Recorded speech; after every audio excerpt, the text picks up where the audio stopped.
you. So, hi everyone. My name is Nofar. I'm a data scientist at PayPal, as mentioned. And today I'm here to talk to you about a project I'm currently working on, which basically incorporates how we use semi-supervised learning to extend our tagging coverage. So, just to make sure everyone here knows approximately what PayPal does. So PayPal, if I have to say it in a few words, enables safe and secure online payments between consumers and merchants around the globe. And among other things, what we provide to our customers is, for example, buyer protection in case any problem occurs with a transaction that he or she performed using PayPal. So PayPal is a global company, right? And we at PayPal Israel focus mostly together with other sites, of course, but almost the entire site here at Israel focuses on risk, or in other words, fraud prevention. What do I mean when I say fraud prevention? So let's talk a bit about that, because that's the interesting part of our work. So fraudsters would be the, let's say, internet bad guys that are trying to steal money from our customers and sometimes eventually also from us. And they do so using different methods. I'll focus today on one specific method, which we call unauthorized transaction. So this would basically go as follows. The fraudster would use different methods to try to get a hold of the legitimate PayPal user's credentials, password, and username. And there are different ways to do that. You can try to think of different ones, like, for example, malware, or maybe try to do some methods like phishing, which is what you basically see here in this slide. This is a fake PayPal email generated by a fraudster, which basically asks the user, please log into your account, do this and that. We want you to change your password or just confirm something for us. And then the fraudster would basically get the user's credentials and will then try to log into his or her PayPal account and perform a transaction using the funds that don't belong to the fraudster, right? Yeah, so basically, this is an example of one fraud type that they would try to do. As I mentioned, we do have buyer protection for different cases. This is one of them. And we will, of course, let the buyer log in, get into PayPal's website and say, hey, I'm seeing here something that I do not recognize that I've done, or a transaction that I did not authorize myself. So please help me out.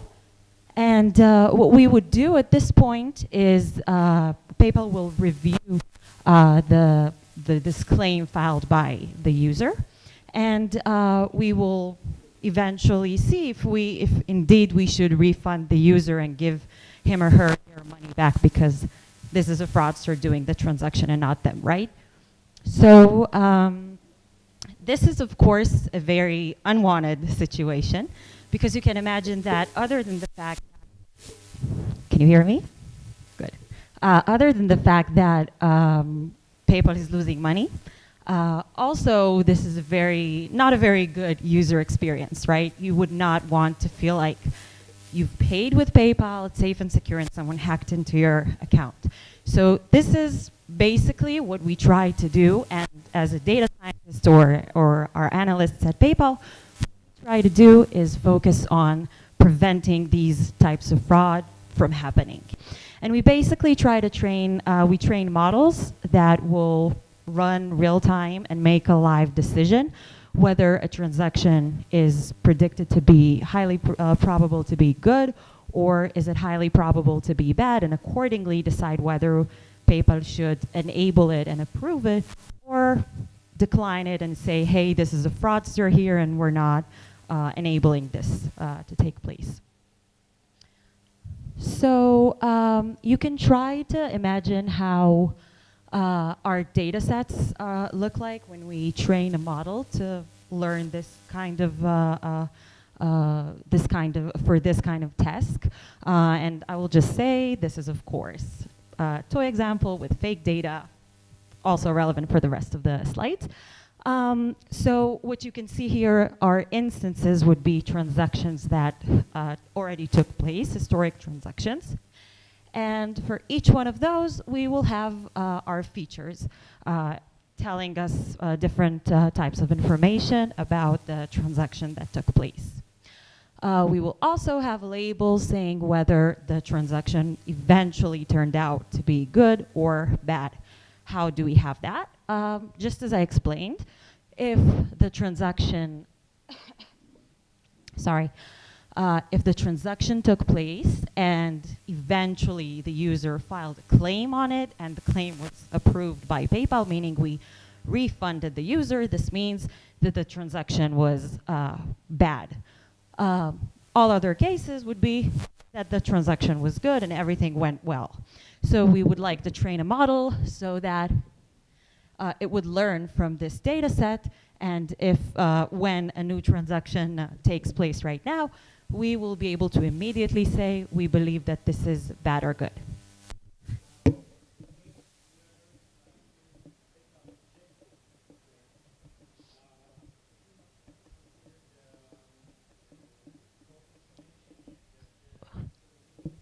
So I'll repeat the question, and please correct me if I heard you wrong. So the question is, what happens with the cases where the user filed the claim, but it was not approved by PayPal from tagging perspective, right? So we do tag these cases slightly differently. We have different types of bad, let's call it, and we do learn from them for different scenarios and cases we have. But for the sake of this presentation, let's pretend we're only using the bads that were eventually that were approved. Cool. Any other questions? Great. So, so this is basically what we would do to train these kind of real-time models. And if you try to picture in your minds how a confusion matrix for such a model would look like, it would look as follows. We would have the risk model's prediction, whether it predicted that the transaction was good or bad. And we would have the actual label that would say whether the transaction was eventually good or bad. So at this point of the session, you should probably be quite confused, right? Because the title of the talk is how do we use semi-supervised learning to extend our tagging? But it sounds like our data is completely tagged, right? Well, it is not. The problem, or where this project comes in, is, well, if risk models predicted that a transaction was good at the time, then this means, as I mentioned earlier, that the decision engines would perform is let's approve the transaction. And in these cases, we would eventually be able to say whether it was good or bad, just as I detailed earlier, using these claims that will be approved. So this part of the confusion matrix is indeed completely tagged. The problem starts with these transactions which we thought would be bad and therefore decided to decline and not enable them because we do believe it's fraudsters performing these transactions. So in these cases, we don't really have a transaction. A claim cannot be filed. So what happens with the tagging? What do we do with it? So as mentioned here, we do have at PayPal a way to partially tag this data set. So we have a small but representative portion of the population for which we are able to generate a tagging for, a good or bad tagging. But it's only partial because this is quite a costly method. So basically, when we train these models that I've detailed to you earlier, we do have very good visibility here, and it's also important to mention at this point that obviously a lot of our traffic and the vast majority of our transactions are good transactions performed by legitimate users and are also correctly tagged by our models as good.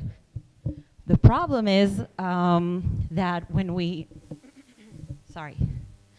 the problem is that when we retrain a new version for the model, we obviously don't want to be biased and train our model using only this data, or learn only from this type of mistake, but we also want to have proper visibility to these transactions we're declining, because it is very possible, and obviously we're not 100% accurate, so we do have some false alarms in our data sets. So this is basically where this project comes in.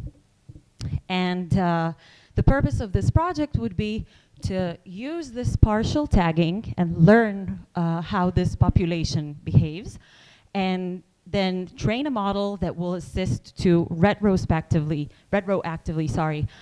tag this portion of our data, extend it obviously in a very accurate way, ideally also completely. Ideally, if we're able to tag 100% of our decline population, that our models and our analysts and data scientists can perform their research and work much more easily. Any questions so far? Yeah.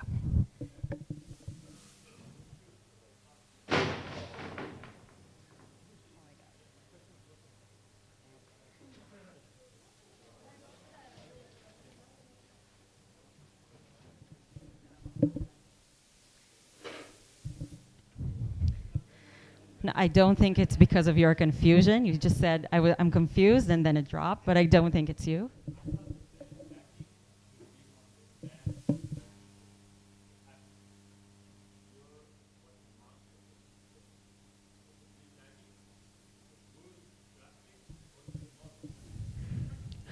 So,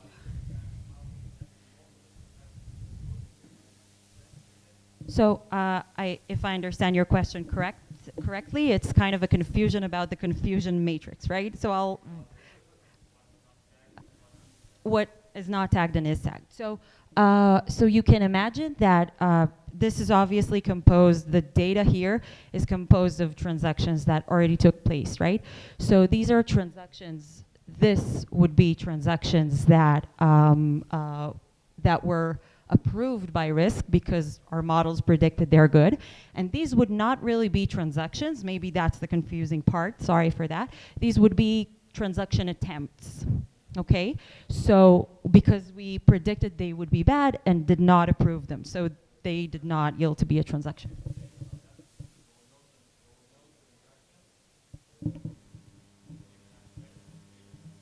So can you speak a bit louder? Sorry.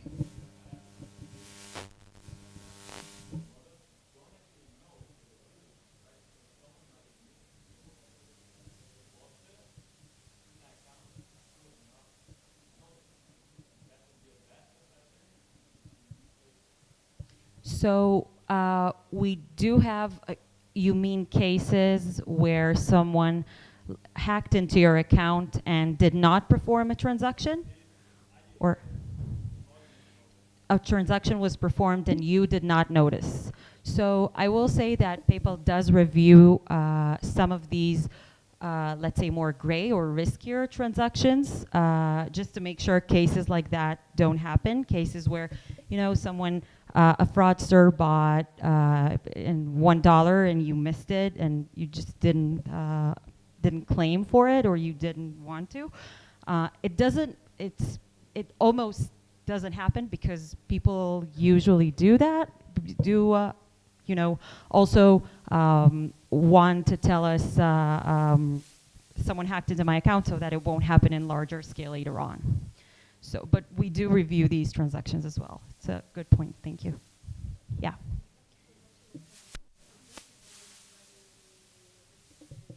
Yeah.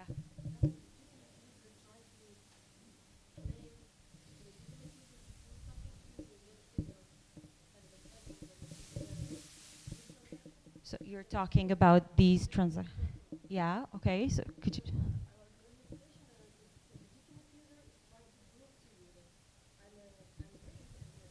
Yeah. Um, so, uh, so,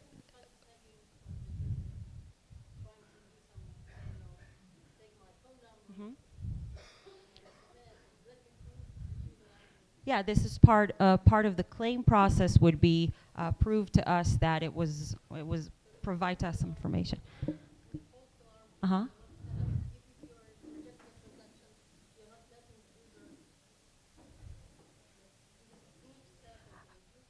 So if we stop the transaction, that then the user would not know because it did not take place.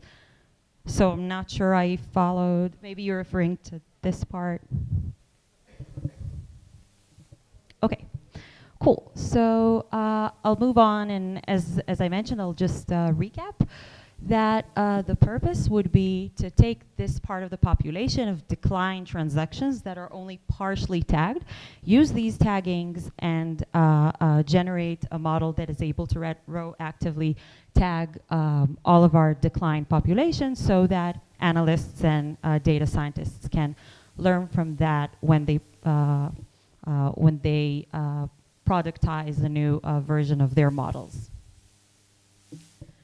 So when I started working on this project, I started from, well, let's say the basics. This is not really a supervised learning problem, nor it is an unsupervised learning problem, right? Because it is not that I have a data set that is completely tagged, otherwise there would be no point to this project.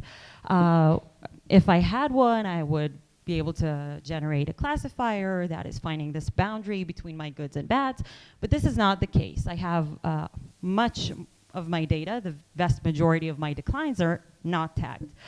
But this is not an unsupervised learning problem, right? It does not fit here. I do have quite a few tag transactions which I want to learn from, and eventually I don't want to create clusters, but actual tags. So as the title implies, I very soon realized that semi-supervised learning is the approach suitable for use case, because then I can utilize approaches which will enable me to learn both from my non-tagged transactions, which is most of my data set, and also from the limited number of tag transactions which I have in hand and are very beneficial, of course. So I'll just say in a few words that I obviously started by examining different types of semi-supervised learning approaches. For example, started from active learning and so on and so forth, and I will not elaborate about those in this session. I will say that eventually I decided so I performed initial preliminary tests for each one of those, and eventually decided to move on to a proof of concept with an approach called self-learning. It is used for various different types of problems. So I'm here today to tell you about how self-learning was actually implemented as part of this project and for this use case. So I'll start by telling you that these are the three data sets I use for this process. The first one is a completely tagged train set, which of declined transactions. As I mentioned, I do have a portion of the population tagged, so this is what I used for this one. I also have in hand an additional data set which is similar to that, same type of data, just on a different time frame, which I will use for testing during the process. And I do also have in hand from the same time frame as the train set, I kept aside all of these declined transactions, sorry, that are not tagged, but I would like to use and learn from. So maybe I'll just say a few words also about feature engineering. So I also do not elaborate here about the feature engineering process, but just like any other data science project you've probably encountered so far, feature engineering is probably one of the most, if not the most important part of the project, right?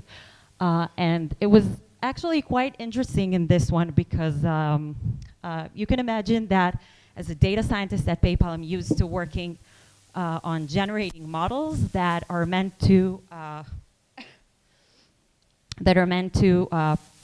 take live decisions and real-time decisions. So my feature engineering processes, the features I actually use usually on my day-to-day work were quite different from this one because now I'm generating an offline model which is meant to use information that took place and be used for training my model because I do have the liberty to do that. So much of the weight in this project was put here, but just thought it's worth mentioning even if I don't elaborate about it. So how did the self-learning process begin? It starts with a phase that would basically look like supervised learning. I will take my completely tagged train set and train a classification model. This is so far a regular classification problem, supervised learning. And then the real fun begins. This is where the semi-supervised learning begins. So first, I'll take this entire non-tagged, non-labeled data set and use my model to tag it for each one of the non-labeled transactions. I will yield the decision whether it's good or bad as predicted by the model. At this point, I will choose some of these declined transactions, the ones that the model is most certain about its decision for, and I will elaborate about this part in a moment. Use them, extract them from this data set, and incorporate them together with this completely tagged train set, which I originally had to have a bigger, better train set to use. Then I will use these two together to retrain my model, and obviously after each iteration, I will test my model using the tagged test set, right? How do I use the declined transactions? I will dive into that in a moment. Thank you. Am I going to? Yeah? Yeah, so you understand correctly. I will just repeat what you said. The question is, so you're going to use these actual tags and these actual labels together with this part of the non-labeled decline population with its tags that given by the model, right? Yes, this is correct. So I will repeat this process again and again until I converge and obviously make sure I keep improving from one iteration to another. As asked here, this is obviously the most important part of this process because if I choose these transactions wrongly, then well, my train set would be not very useful, and I can basically even harm the next version and have a worse model from one iteration to another. So let's focus a bit about that. So what I did not tell you earlier is that I also have in hand an additional set meant to be used just for this process of choosing the best decline transactions, the most suitable ones. So again, fake data, toy example, we've said that. So this is a completely tagged test set I have in hand.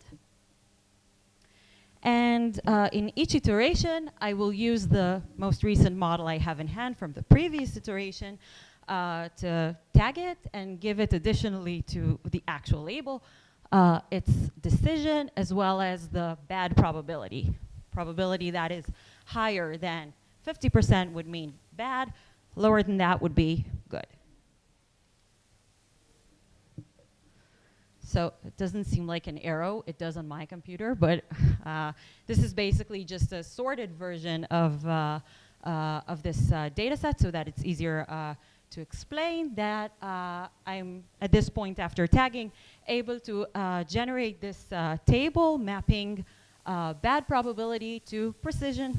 So basically, if we look at this toy example, you can see that when the model is certain with 87% or over than that the transaction is bad, the precision will be 100%. Okay? And then when it's certain with only 55%, the precision is 67%, and so on and so forth. And then what I would do at this point is use a predefined threshold for my precision. Let's say I decided to use the threshold of 99% because I want to be super accurate. I will draw the line on the lowest bad probability yielded by the model that meets this precision threshold. And we'll then have in hand basically a bad probability cutoff for, in this case, my bad transactions prediction. I will then do the same for good transactions as well, right? So for all the transactions that have that the model yielded for a bad probability of over 87% or less than 7%, I believe that or estimate that they should have a very good precision that should meet my requirements. Any questions so far? Cool. So at this point, what I do, because what I want to do is choose decline transactions that are not tagged, and I have tagged using my model to add to my train set, I will basically take this entire tagged, non-tagged data set of declines, tag it using my model, as I mentioned earlier, and what you see here is, let's say, already sorted. And then choose these transactions that meet my bad probability criteria. So these are the transactions which, if we zoom back out to the entire process, these are the transactions which I would like to extract from the overall decline transactions data set and add them together to the previous iterations train set so that I can retrain my model. Yeah. So very good question. As we do in PayPal, much of the work, so very high level, we have analysts that are in charge of their specific domain. So the domain I generated the model for, I worked very closely with these analysts that understand the data best and really know its characteristics to get some understanding from them. And then from this intelligence, I did some trial and error, obviously, on this threshold, but eventually got to this cutoff that would meet what they explained to me that they want. Obviously, it does not have to be the same one, right? It could be that one type of error is more expensive to us than other, but yeah, this was yielded with. So the question is, how is this different from active learning? So in active learning, what I would basically do is start from some tagged data set, right? Train a model, and then use different methods, querying methods, to find which of these transactions should be labeled somehow, let's say manually, by someone at PayPal. And then after they're manually tagged, I will add them to my data set. I will just say as a side note, since you've asked that one of the reasons I did not choose active learning is because, well, I have enough transactions to use here so that this model will not be improved very significantly from one iteration to another if I just use that few transactions, because you can't really manually tag that many, right? Any other? Yeah?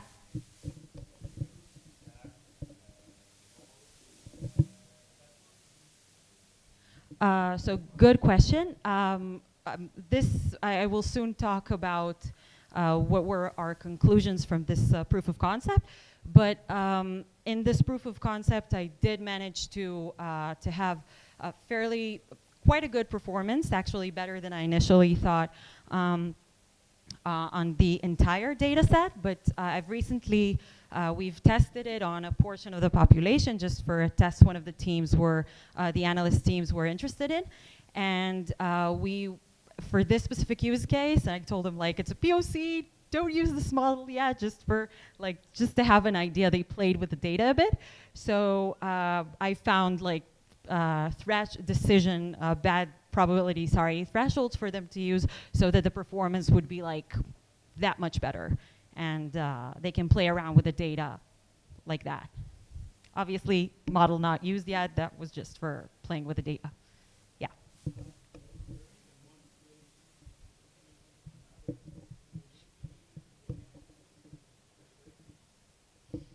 What do you mean by learning from one population to another? Yes. So I'll just go a bit back, to over here. No, that was much more back than I thought. So I'm not using, this is a good question, I'm not using these transactions at all. I did intend to use them initially, but I very soon realized that even if I sample only the ones that look super risky and the ones that look very bad, they would not be good enough to represent this population. So I do not use these, if that was your question. I do use only this partial tagging, and then also the ones that are not tagged only from this population. Going forward to this. Any other questions I might have missed? Cool. So so this is basically the process we've performed. As I mentioned, I did this so far as part of a proof of concept recently completed. We were quite happy with the results, so we're soon moving to experimenting on scaling this, and if all goes well, then productizing it. So I'll just share in a few words that from this initial proof of concept, we were able to see that even using a single self-learning iteration, we were able to more than double the train set size, which is super cool because the problem is you don't have enough tag data to start with in a reasonable time frame that you take in your data set. So more than doubling in one iteration was super cool. I'll say that at the second one, this entire portion was doubled again and again and again, which is very cool. And this single iteration and the doubling of trained set enabled us to improve AUC by over 7%, which is also very cool. And as I mentioned, we're moving on to experimenting in large scale. Any other questions at this point? Sorry. Yes, this is on the test set, which was kept aside only for performance evaluation. Cool, so thank you very much for listening thank you. And I think that since I'm the only one standing between you and lunch, I'll let the overall forum go and enjoy their lunch. What's that? Oh, so don't go to lunch. There's no lunch yet. There's another person now. Schedule was changed, sorry. So I will take some questions now if you have any. Yes, go ahead.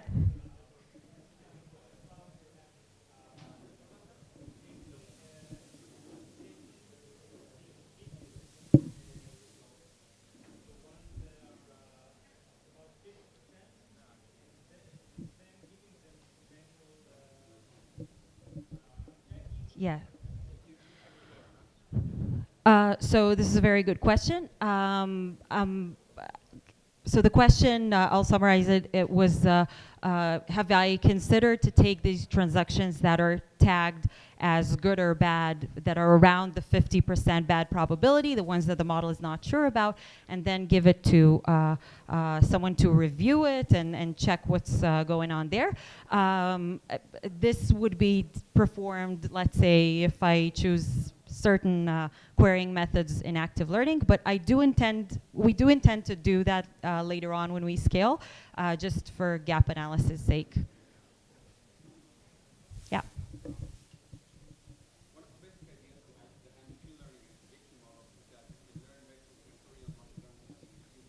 Yeah.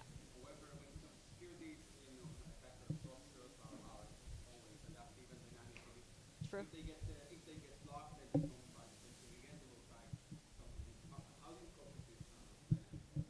So the question was generally in PayPal, right? Not specifically. So how do we cope with the fact that fraudsters keep changing their behavior, technology changes, things change, and you need to learn what fraudsters do that they haven't done in your previous model version. So this is a very good question.